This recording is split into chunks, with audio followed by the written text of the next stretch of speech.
right? This is about how we engineer the planet.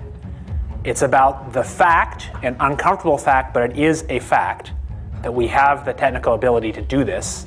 They are all fast acting, they are cheap, and they are fundamentally imperfect. There are problems of how you control something where an individual country can have tremendous leverage over the whole planet's climate, and where there are winners and losers in ways that really could be unpredictable. And I mean, not to frighten you, but I think you can imagine scenarios that lead to war.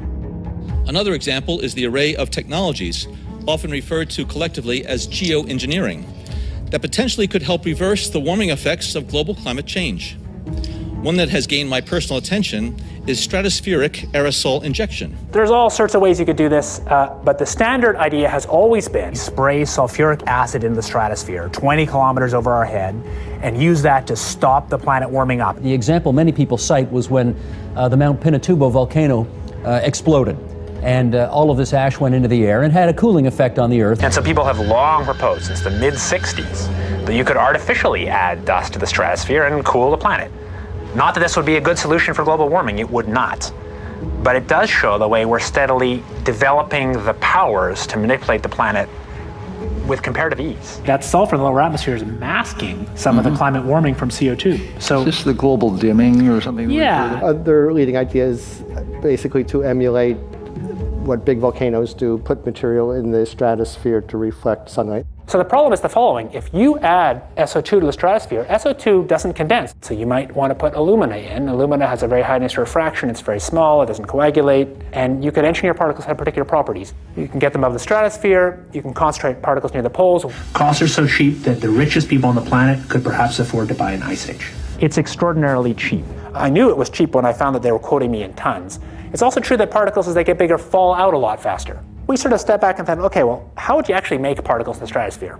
This is really engineering now. If it was aerosols in the stratosphere, it would likely be put there by airplanes. Start with a fleet of just 2 or 3 kind of modified business jets. The basic idea is that if you let a plume off in an aircraft by just changing some little details, you can actually get much smaller particle size distributions by doing this kind of spraying. So there are all sorts of side effects. I'll get to them in a second, but if you put sulfuric acid in the stratosphere, for example, you could deplete stratospheric ozone. Smaller size means more surface area, but more surface area means less ozone.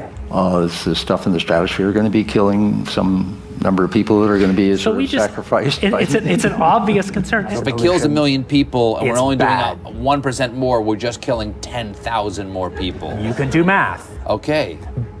But that's, so killing people is not the objective here. So if I made a decision, or if there was a collective decision to do a geoengineering program, and you put, say, the kind of program I think makes more sense to put about 1 million tons a year in, but let's say, you might end up killing many tens of thousands of people a year as a direct result of that decision. And so the only thing that we can do to cool the planet, or that society can do to cool the planet, is deploy these sorts of technologies. And by the way, it's not really a moral hazard. It's more like free riding on our grandkids. And it means there are going to be winners and losers, just like there are winners and losers for CO2, but they're different winners and losers.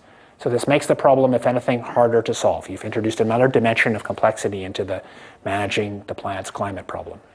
What we're watching financially is a great deal of public policy being promoted on the theory that we have climate change. And yet in that discussion, we never talk about, well, what's all this spraying and how is that involved? Engineering the weather gives you the ability to overcome or prevent droughts. It gives you the ability to inflict them if you don't go along. And the brilliance of inflicting a drought is there's no popular support against you. So this kind of invisible warfare, if it can be done, is very effective, it would seem to me, both positive and negative. Well, imagine if you can predict the weather over long periods of time, how much money you can make. You know, you can trade it. How do you manage money in that world?